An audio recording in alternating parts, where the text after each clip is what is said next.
petroleum products or price hike of petrol caused tremendous difficulties of the poor people of the country. एक और दिल्ली में deal चल रही थी, दूसरी ओर मालदा में लाठियां बरस रही थी। महंगाई को लेकर सीपीएम कार्यकर्ताओं ने प्रदर्शन किया तो जवाब में उन्हें मिली पुलिस की लाठियां।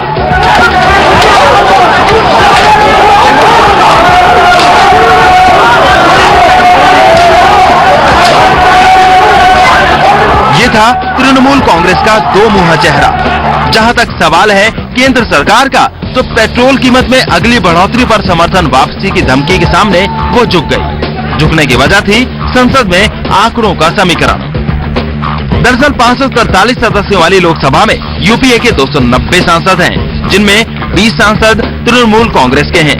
सत्ता में बने रहने के लिए यूपीए को 272 सांसदों की जरूरत है। अगर तृणमूल कांग्रेस समर्थन वापस लेती है तो संसद में यूपीए के सदस्यों की संख्या होगी 270 और सरकार अल्पमत में आ जाएगी। सरकार अपनी सेहत पर यह खतरा मोल लेने को कतई तैयार नहीं। आंकड़ों के समीकरण ने सरकार को आर्थिक पैकेज का भरोसा देकर डील करने पर मजबूर कर दिया।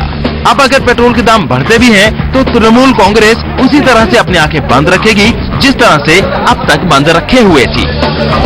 Pradeep Tripathi, E7 news, Delhi.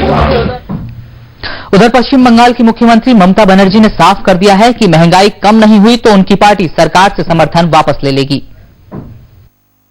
पार्लियामेंटे আমাদের এমপিদের টিম ইনক্লুডিং দ্য মিনিস্টার একজন ছাড়া সকলেই গিয়ে পৌঁছতে পেরেছিলেন এবং তারা প্রধানমন্ত্রীর সাথে দেখা করেছেন। পরে পরিষ্কারভাবে দ্রব্যমূল্য বৃদ্ধির প্রতিবাদ করেছেন।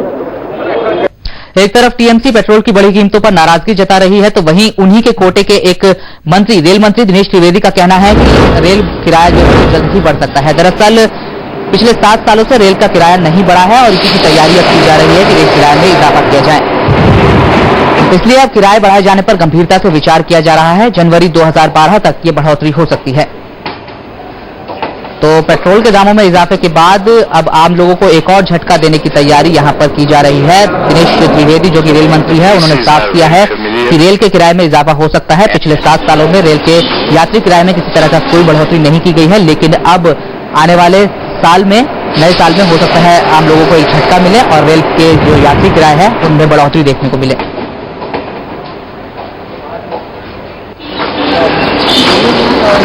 तो पेट्रोल के दामों का विरोध टीएमसी कर रही है, लेकिन उन्हीं के एक मंत्री दिनेश त्रिवेदी जो कि रेल मंत्री हैं, उनके टीएमसी के कोटे से उन्होंने साफ कर दिया है कि रेल के किराए में बढ़ोतरी जो है वो काफी मुमकिन है और नए साल पर लोगों को ये झटका लग सकता है।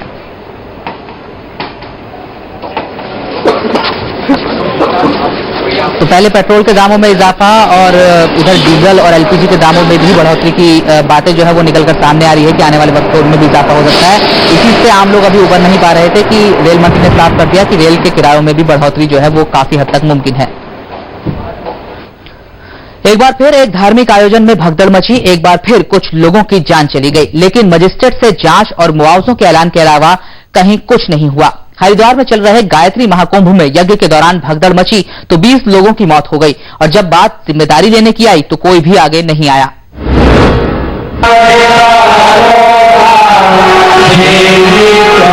जहां कुछ देर पहले मंत्र गूंज रहे थे, वहीं अचानक मच गई चीखों पुकार। हरिद्वार में गायत्री परिवार के महायज्ञ में लाखों भक्तों की भीड़ जुटी थी। इतनी बड़ी संख्या में यहाँ जुटे लोगों को संभालने में आयोजक नाकाम साबित हुए। एक जरा सी चूक जानलेवा साबित हुई।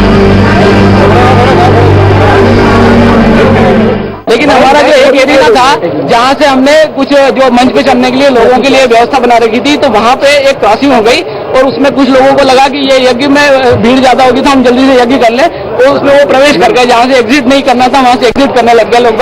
तो सामने से जो है वो एक जाम जैसा हो गया और उसमें कुछ बुजुर्ग लोग जो परिक्रमा के मार्ग में थे वो उसमें सफोकेशन में। भीड़ में हाथ छूटा तो कई अपनों से हमेशा के लिए जुदा हो गए। इस दर्दनाक हादसे में अब तक 20 लोगों की मौत हो चुकी है। मृतकों के घर वालों का रो रो कर बुरा हाल है। सामने खत्म हो गया। मेरा माँ भी बोल रहा था बाप रे कोई नहीं बचाया, मर गया कि जिंदा कोई पता नहीं। हादसे के बाद जागी सरकार ने जांच के आदेश दे दिए हैं। साथ ही हादसे में मारे गए लोगों के परिजनों को 2-2 लाख रुपए का मुआवजा देने का भी ऐलान कर दिया है। इस दर्दनाक हादसे के चलते आज राज्य स्थापना दिवस पर होने वाले सभी सांस्कृतिक कार्यक्रम भी रद्द कर दिए गए हैं। इसके लिए जो कुछ जांच पड़ताल करनी पड़ेगी वो की जाएगी।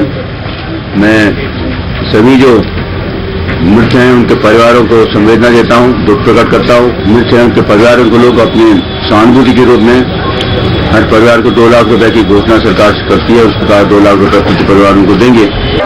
मुआवजे का ऐलान और सांत्वना के शब्दों के साथ सरकार ने अपनी जिम्मेदारी की इतिश्री कर ली, लेकिन इतने बड़े आयोजन में होने वाली इस भयानक चूक की जिम्मेदारी आखिर किसकी है, इसका जवाब मिलेगा या नहीं कहना मुश्किल है।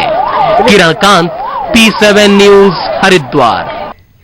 और इस बीच आपको बता दें कि सचिन के महाशतक का इंतजार थोड़ा और लंबा खिंच गया है, क्योंकि कोटला में चल रहे टेस्ट मैच में वेस्टइंडीज के खिलाफ खेलते हुए सचिन 76 रन पर आउट हो गए हैं। 24 रन से वो महाशतक बनाने से चूक गए और जाहिर तौर पर फैंस में काफी निराशा होगी इसे लेकर, लेकिन भारत जीत की तरफ बढ़ रहा है, पर महाशतक से मास्टर ब्लास्टर चूक गए हैं। महज 24 रन दूर थे वो अपने शतकों के शतक से, लेकिन 76 रन पर वो एलबीडब्ल्यू आउट हो गए और इस तरह से 24 रन दूर रह गए वो अपने शतकों का शतक पूरा करने से। तो हम आपको बता दें कि दिल्ली के फिरोजशाह कोटला में भारत और वेस्टइंडीज के बीच जो टेस्ट मैच खेला जा रहा है, सीरीज का पहला टेस्ट मैच जो खेला जा रहा है, उसमें भारत की दूसरी पारी के दौरान सचिन तेंदुलकर 76 रनों पर आउट हो गए। वो अपने शतकों के शतक से महज 24 रन दूर थे, लेकिन इस बीच एक गेंद को वो समझ नहीं पाए और एलबीडब्ल्यू हो गए वहां पर। और खबर पर ज्यादा जानकारी के लिए हमारे साथ हमारे संवाददाता रूफी जैदी दिल्ली से जुड़ रही हैं। रूफी, 76 रन पर आउट हो गए, महज 24 रन दूर थे अपने महाशतक से, जाहिर तौर पर फैंस में निराशा होगी।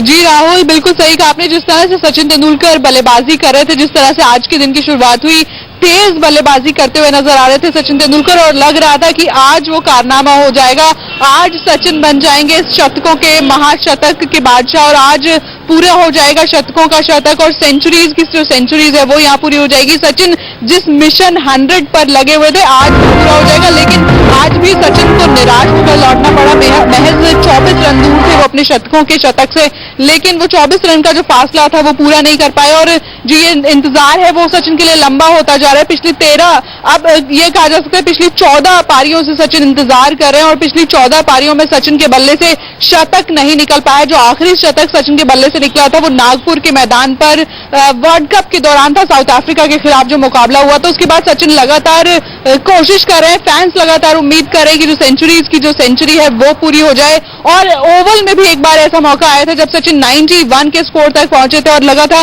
कि सचिन का शतक पूरा हो जाएगा, लेकिन उस दिन भी सचिन चूक गए थे, और आज सचिन दिल्ली के फिरोजशाह कोटला मैदान पर 24 रनों से, महज 24 रनों से चूक गए हैं शतक बनाने से। जी रूपी, सचिन अक्सर अपने निजी रिकॉर्ड से ज्यादा टीम की जीत जो है उसको तरजीह देते रहे हैं, और यहाँ पर भी टीम इंडिया जो है वो जीत की तरफ आगे बढ़ रही है। बेशक सचिन महाशतक से चूक गए हों, जाहिर तौर पर फैंस में सचिन के आउट होने से निराशा होगी, लेकिन भारत चूंकि जीत की ओर आगे बढ़ रहा है तो फैंस में उसको लेकर भी एक खुशी का माहौल जरूर होगा। जी राहुल, जिस तरह से इस वक्त हम स्टेडियम के बाहर मौजूद हैं, और जब भी स्टेडियम के अंदर कोई भी चौका पड़ता है या जिस तरह से जो खेल है वो आगे बढ़ रहा है, और जो टीम इंडिया है वो जीत की तरफ जब जैसे जैसे आगे बढ़ रही है, तो यहाँ पर जो फैंस का जो शोर है वो बाहर तक सुनाई देने लगा है। और अब जिस तरह से जो टीम इंडिया है उसकी जीत निश्चित हो चुकी है, और चौथे दिन ही कोटला की किंग बन जाएगी माही आर्मी। रूफी, आप हमारे साथ बने रहे। इस वक्त न्यूज रूम से हमारे साथ नरेंद्र भी जुड़ गए हैं। नरेंद्र, महज 24 रनों से सचिन शतक से चूक गए, इंतजार थोड़ा और लंबा खिंच गया, फैंस में निराशा जाहिर तौर पर यहां दिखाई दे रही होगी। आखिर आपको क्या लगा, कहां चूक कर गए सचिन? महज 24 रन दूर थे शतकों का शतक पूरा करने से, कहां गलती हो गई? वैसे मुझे लगता है राहुल कि 24 रन बहुत ज्यादा होते हैं, और बैट्समैन को आउट होने के लिए सिर्फ एक गेंद की दरकार होती है, और 24 रन टेस्ट में बनाने के लिए जिस रफ्तार से सचिन खेल रहे थे, कम से कम उनको 10-12 गेंदें तो चाहिए ही थी। तो ये कहना कि महज 24 रन, मुझे लगता है कि 24 रन काफी ज्यादा होते हैं, इसमें कोई दो राय नहीं। लेकिन चूक सचिन की तरफ से नहीं हुई, सचिन बहुत अच्छी बल्लेबाजी कर रहे थे, लेकिन विकेट आप जिस तरीके से खेल रहा है, दोहरा बाउंस है, ये जिस बॉल पे सचिन लेग बिफोर हुए भी हैं, ये भी आपने बॉल देखी, शॉर्ट बॉल थी, मारने वाली बॉल थी और उसको मिड विकेट पर खेलना भी चाहते थे। सही शॉट सिलेक्शन था, लेकिन थोड़ी देरी कर गए और बॉल उतना उठा नहीं जितना सचिन उम्मीद कर रहे थे, और यही वजह थी कि सचिन लेग बिफोर हो गए, आउट हो गए।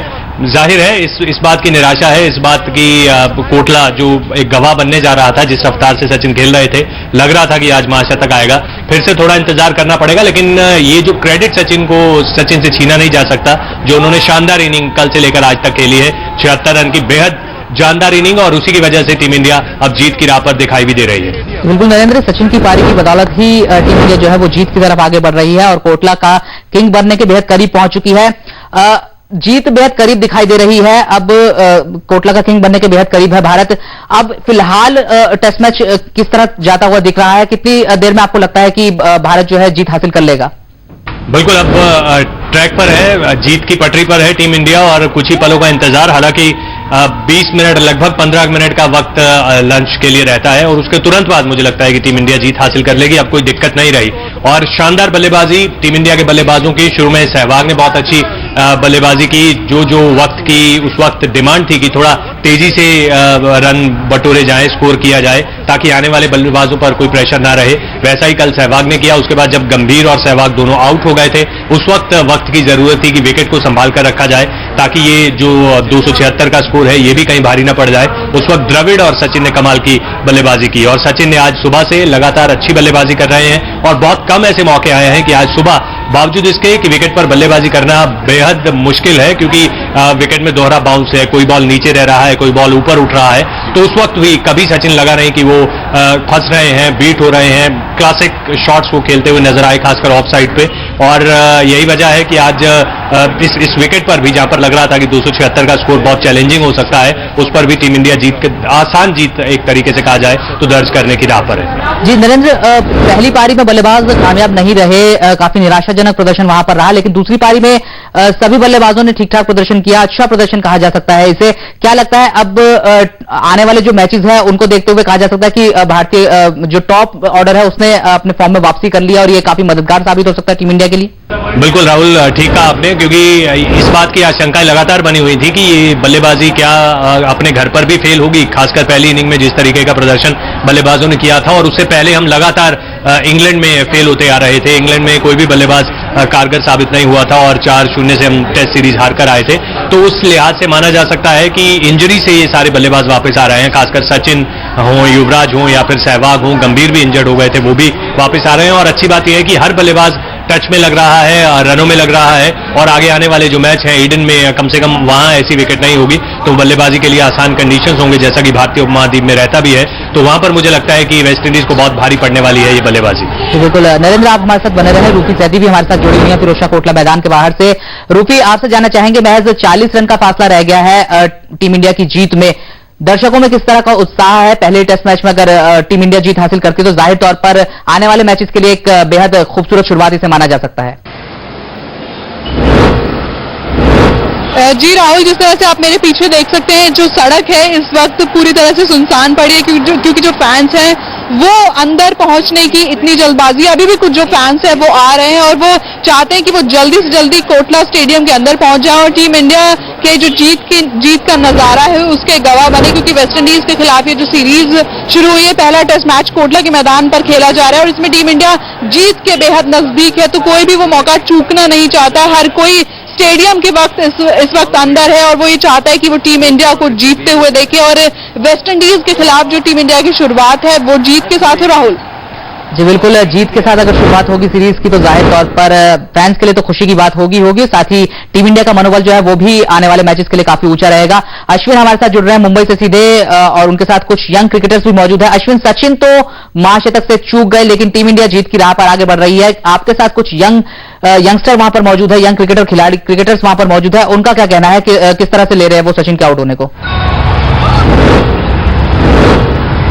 जी बिल्कुल, मैं इनसे सीधे तौर पे बात करूंगा। एक दोगुनी खुशी आज मिलने वाली थी, लेकिन अब सिर्फ एक खुशी से हमें खुश रहना होगा। मेरे साथ कुछ लोग हैं, इनसे बातचीत करते हैं। क्या लगता है, सचिन तो आउट हो गए, फिर किस तरह का भी माहौल क्या है आपका, आपको क्या लगता है? जी, हमने भी सोचा था सचिन ये बार तो पक्का सेंचुरी बनाएंगे, पर उदासी है हमें भी कि नहीं बना पाए। हमने भी अपना पैकअप कर लिया है, पर देखेंगे नेक्स्ट टाइम आने वाले वानखेड़े टेस्ट में हम देखेंगे सचिन तेंदुलकर को शतक का शतक बनाते हुए। चलिए, इनकी उम्मीद अभी भी बरकरार है, क्या कहना है आपका? इस बार तो कोई बात नहीं, लेकिन अगले मैच में तो इंडिया जीतेगी भी और सचिन सेंचुरी भी मारेंगे, ऐसा लगता है मुझे। चलिए, कुछ देर पहले जो शोरगुल कर रहे थे वो अभी शांत हैं, लेकिन किस तरह से अगले मैच के लिए किस तरह से हौसला अफजाई करेंगे सचिन का आप लोग?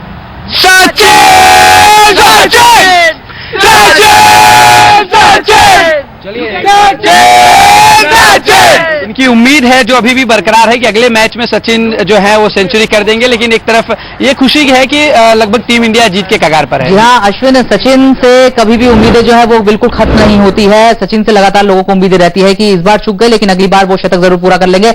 नरेंद्र हमारे साथ न्यूज रूम से मौजूद है। नरेंद्र, आपसे जानना चाहेंगे कि टीम इंडिया का प्रदर्शन अगर इस टेस्ट मैच में देखा जाए तो काफी संतोषजनक रहा, लेकिन कहां कहां कमी रह गई, आने वाले मैचेस में कहां पर टीम इंडिया को सीख लेने की जरूरत आपको दिखाई देती है? अगर कमी की बात की जाए तो सिर्फ एक ही कमी नजर आई, वो थी पहली पारी में राहुल, जब टीम इंडिया की बल्लेबाजी कोलैप्स हो गई थी। 209 पर हम ऑल आउट हो गए थे। शायद उस विकेट के मिजाज को, क्योंकि उसमें विकेट भी बहुत बड़ा दोषी था, इसमें कोई दो राय नहीं है, तो उस विकेट के मिजाज को ठीक तरीके से शायद बल्लेबाज नहीं भाग पाए, तो उस वजह से टीम का एक खस्ता हाल हुआ। लेकिन उसका जवाब बखूबी उन्होंने दिया अगले मैच में, जब उन्होंने अगली पारी में जब इस तरीके की इनिंग खेली है। तो मुझे लगता नहीं कोई बहुत बड़ी दिक्कत वाली बात टीम इंडिया के लिए बचती है। स्पिनर्स लगातार अच्छी फॉर्म में है, फास्ट बॉलर्स उमेश यादव हालांकि 2 विकेट ही मिले हैं, अच्छा डेब्यू उन्होंने किया, अच्छी गेंदबाजी वो कर रहे हैं। हाँ, ईशांत शर्मा को विकेट नहीं मिले हैं ज्यादा, तो मुझे लगता है कि वहां पर हालांकि ईशांत शर्मा ने लाइन लेंथ में गेंदबाजी की, रफ्तार के साथ गेंदबाजी की, इंजरी से वो वापस आ रहे हैं, फिट दिखाई दे रहे हैं, रिदम में दिखाई दे रहे हैं, लेकिन विकेट में कुछ और उनको विकेट लेने होंगे अपना कॉन्फिडेंस पाने के लिए। बाकी मुझे लगता नहीं कि कोई बहुत ज्यादा दिक्कत इंडिया को आने वाली है आगे आने वाले 2 टेस्ट मैचों में, क्योंकि जिस तरीके से खासकर गेंदबाजी रही है वेस्ट इंडीज की, उसमें कोई बहुत ज्यादा दम नजर नहीं आता कि वो इतनी जो बड़ी लाइनअप है और इतने फॉर्म में जो बल्लेबाज है उनको कहीं चैलेंज कर सके। जितेंद्र, बहुत बहुत शुक्रिया आपका इस तमाम जानकारी के लिए। रूफी जैदी हमारे साथ फिरोजशाह कोटला से मौजूद थी, आपका भी बहुत बहुत शुक्रिया रूफी, और मुंबई से अश्विन का भी बहुत बहुत शुक्रिया इन तमाम जानकारियों के लिए। यहाँ वक्त है एक छोटे से ब्रेक का, लेकिन ब्रेक के बाद भी P7 पर खबरों का सिलसिला लगातार जारी रहेगा। आप देखते रहिए P7 न्यूज।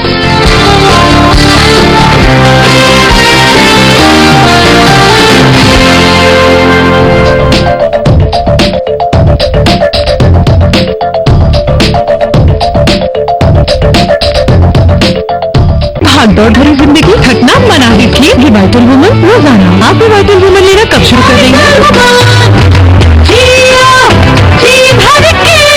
इस बार शुक्रवार में आवरण कथा वॉल स्ट्रीट से दलाल स्ट्रीट तक, साप्ताहिक पत्रिकाओं में सबसे अलग शुक्रवार। विचार और कला भाव की अर्थ परख और ज्ञान रूप की सब विद्याएं करें प्रभावित। नव कल्पना मन में जगे, नव व्यंजना सुर में सजे। वाणी कलम को गति मिले, कर दो कृपा मां शारदे, कर दो कृपा मां शारदे। सही वक्त पर हर वक्त मानव सेवा में समर्पित Gyan Sagar educational and charitable trust. Slim, smart और फिट कौन नहीं दिखना चाहता, और इसके लिए मैंने अपनाया jolly fat go. Slim, smart और फिट दिखने का सबसे आसान तरीका। Jolly fat go slim capsule and anti cellulite oil. कब्ज, गैस, मोटापा व एलर्जी से छुटकारा पाएं वैदिक अमृत द्वारा। आश्चर्यजनक लाभ पाएं। ऑर्डर देने के लिए संपर्क करें 011-6565-2030। साथ ही बीमारियों के आसान इलाज के लिए देखें स्वास्थ्य संजीवनी, रोज शाम 5:30 बजे P7 न्यूज पर। बिंदिया के इस एडिशन में कवर स्टोरी मस्त मस्त मधुमास, मासिक पत्रिकाओं में सबकी पसंद बिंदिया। अब रिवाइटल बन गया भारत का नंबर 1, पूरे भारत का भरोसेमंद रिवाइटल। इसीलिए मेरा भरोसा रिवाइटल, सिर्फ रिवाइटल। जियो जी भर के। अपना तू रखना तू मेरे दिल का ये छोटा मोटा हक मार के, गलती से गलती की कभी पीछे पीछे आ तेरे झक मार के, झक मार के। Pearl Tourism presents 4 nights and 5 days Dubai tour package. Stay in hotel Imperial Suite or similar. Return airport transfers. Desert safari, belly dance, barbecue dinner. Charges 27,999 per person. Includes airfare on Kingfisher Airlines with approximate taxes. Call now for booking 011-4356-5000. Log on to www.pearltourism.net.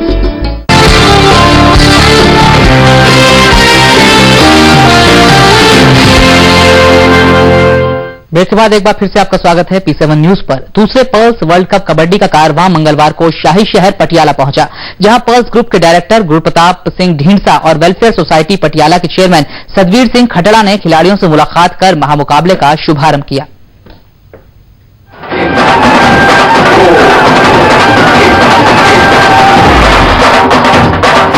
Pearls का हाथ खेलों के साथ।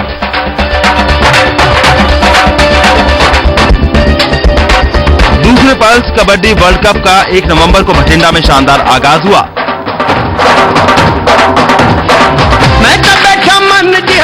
Opening ceremony में पंजाब की मिट्टी की खुशबू के साथ बॉलीवुड के तड़के की भी शानदार झलक देखने को मिली।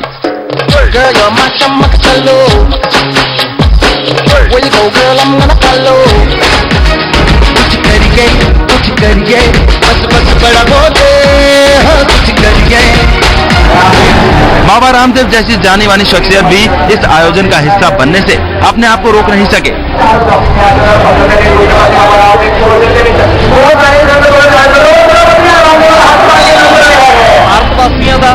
बठिंडा से शुरू हुआ ये महाकारवां शाही शहर पटियाला पहुंचा, जहां पर्ल्स ग्रुप के डायरेक्टर गुरुप्रताप सिंह ढींढसा ने खिलाड़ियों से मुलाकात कर मैच का शुभारंभ किया। इस मौके पर वेलफेयर सोसाइटी पटियाला के चेयरमैन सतवीर सिंह खटड़ा भी मौजूद थे और इस महा आयोजन को लोगों का भरपूर प्यार मिल रहा है। जैसे जैसे पर्ल्स कबड्डी का कारवां आगे बढ़ता जा रहा है, लोगों में जोश बढ़ता ही जा रहा है। वैसे तो जो कबड्डी वर्ल्ड कप जो पिछले साल पंजाब गवर्नमेंट ने शुरू किया है, वो सिर्फ पटियाला के नहीं बल्कि सारे पंजाबियों के लिए, क्योंकि पंजाबियों की माँ खेल कबड्डी इसको कहा जाता है और जहाँ जहाँ भी सारे वर्ल्ड में जहाँ भी पंजाबी रहते हैं इसको काफी अच्छा उनको लगा है और बड़े दिलो जान से वो यहाँ इस इवेंट में पार्टिसिपेट करने के लिए पहुंचते भी हैं। और सारे कंट्रीज में इनकी टीमें, जैसे इस साल 14 टीमें बनी हैं, तो 14 टीम अलग अलग कंट्रीज में से आके यहाँ पे पार्टिसिपेट किया है। बड़ा उत्साह था सारे लोगों में, यंगस्टर्स में खासतौर बहुत जो कबड्डी लवर्स हैं उनमें बहुत उत्साह था इसके लिए। पर्ल्स खेलों को आगे बढ़ाने के लिए हमेशा सबसे आगे खड़ा नजर आया है। खासतौर पर जब बात देसी खेलों की हो तो पर्ल्स ने हर बार आगे बढ़कर माटी से जुड़े खेलों का हाथ थामा है। पर मैं देखता थी इतने पासे जीतू नौजवान देखो अब लगातार 2 बार विश्व कप कबड्डी का दामन थामकर अपने दायित्व को फिर से सफल अंजाम की ओर पहुंचाता दिखाई दे रहा है आपका अपना पर्ल्स परिवार। 2 करोड़ रुपए की इनामी राशि के लिए खेले जा रहे second pearls world cup kabaddi की सबसे बड़ी खासियत ये है कि इसमें 15 देशों की टीमों के हौसला अफजाई के लिए हर रोज हजारों की तादाद में लोग स्टेडियम में उमड़ते हैं। सहयोगी हरप्रीत धालीवाल और कैमरामैन संदीप कुमार के साथ मुकेश राजपूत, P7 न्यूज पटियाला। पाकिस्तानी अभिनेत्री वीना मलिक आगरा के ताजमहल और लाल किले पर शूटिंग करने पहुंची। Veena reality show big boss में पार्टिसिपेट कर भारत में पहचान बना चुकी हैं। आगरा में दिन भर चली ये शूटिंग एक निजी टीवी चैनल के प्रमोशन के लिए थी। खबर है कि वीना मलिक भी राखी सावंत की तरह स्वयंवर रचाने जा रही हैं और ये शूटिंग इसी के लिए की जा रही है। शूटिंग के लिए वीना आगरा के कई दूसरे लोकेशन पर भी गई।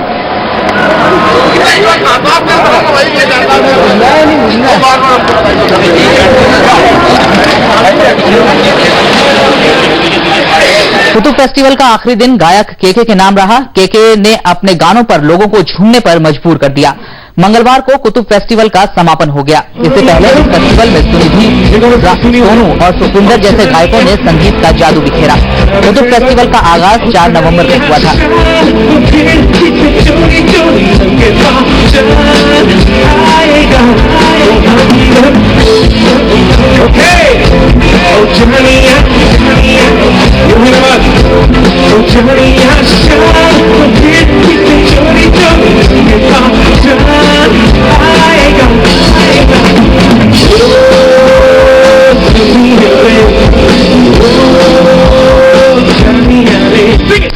और अब वो सवाल जिसका सही जवाब देकर आप जीत सकते हैं पर्ल स्पाइस की तरफ से आकर्षक गिफ्ट पैक। हमारा सवाल है, सार्क सम्मेलन कहां हो रहा है? आपके पास दो ऑप्शन है, ए मालदीव, बी पाकिस्तान।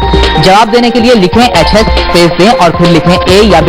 इसके बाद स्पेस देकर अपना नाम, पता और टेलीफोन नंबर लिखें और 53536666 पर भेज दें। विजेता के नाम का ऐलान हम शाम 4 बजे के बुलेटिन में करेंगे।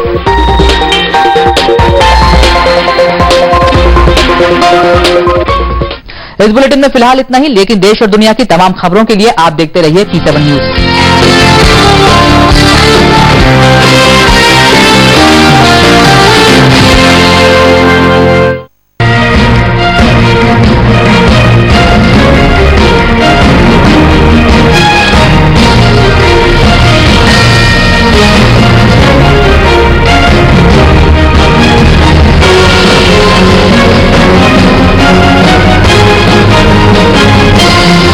भागदौड़ भरी जिंदगी थकना मना दी थी। रिवाइटल वुमन रोजाना। आप रिवाइटल वुमन लेना कब शुरू कर देंगे?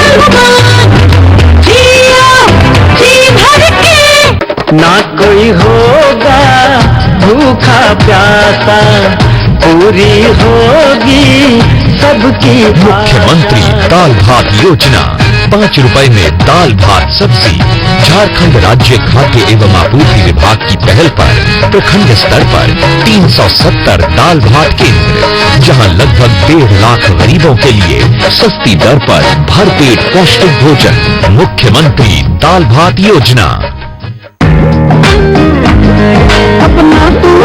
अब ले आए देसी बॉयज के सुपरहिट गाने अपने मोबाइल पर सिर्फ 1 रुपए में।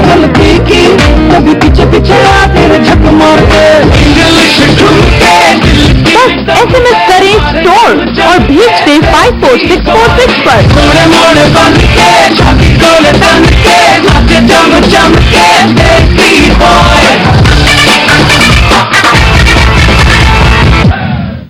टूरिज्म और IRCTC पेश करते हैं माता वैष्णो देवी और शिरडी यात्रा। 3 nights 4 day accommodation, transfers, sightseeing, meals. माता वैष्णो देवी यात्रा regular departure in just ₹1,750 per person on twin sharing basis. Shirdi Dham Darshan and Shani Signapur in just ₹7,450 per person on twin sharing basis. Call now for booking 011-4356-5000. For more information, log on to www.pearltourism.net.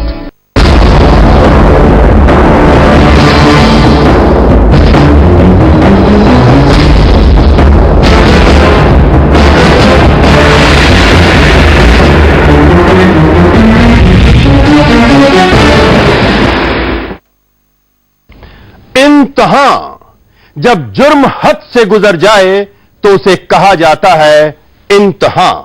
जब अजीज और पाक रिश्तों के बीच नफरत की दीवार खड़ी हो जाए तो वो भी होती है इंतहा। और तो और, जब कोई पत्नी खुद के पति के खिलाफ बगावत शुरू कर दे तो शायद ये भी है इंतहा। लेकिन क्या कभी सोचा है आपने कि एक पत्नी आखिर क्यों कर लेती है फैसला बगावत का? मैं रियल लाइफ में कभी पत्नी नहीं बन सकी। मेरे हस्बैंड ने अपनी कमी को छुपाने के लिए ही शादी की थी। एक बेटी जब ब्याह कर ससुराल पहुंचती है तो उसे लगता है कि उसकी तमाम ख्वाहिशें हकीकत में बदल चुकी हैं। उसकी जिंदगी में अब खुशियां ही खुशियां हैं। लेकिन आज हम आपको दिखाएंगे एक ऐसी दास्तां जिसे देखने के बाद आप भी कहेंगे कि काश ऐसा होता।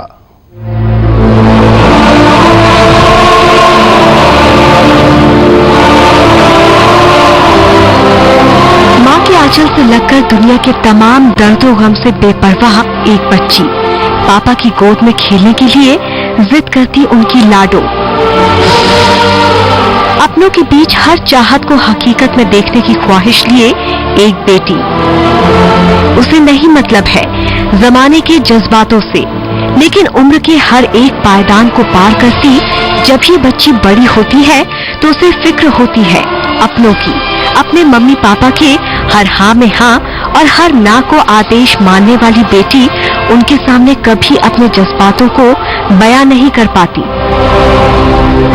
माँ चाहती है कि उसकी बेटी को अच्छे संस्कार मिले और पापा को चिंता होती है अपनी बेटी की परवरिश की। अरमानों के पंख लगाकर मम्मी पापा की लाडो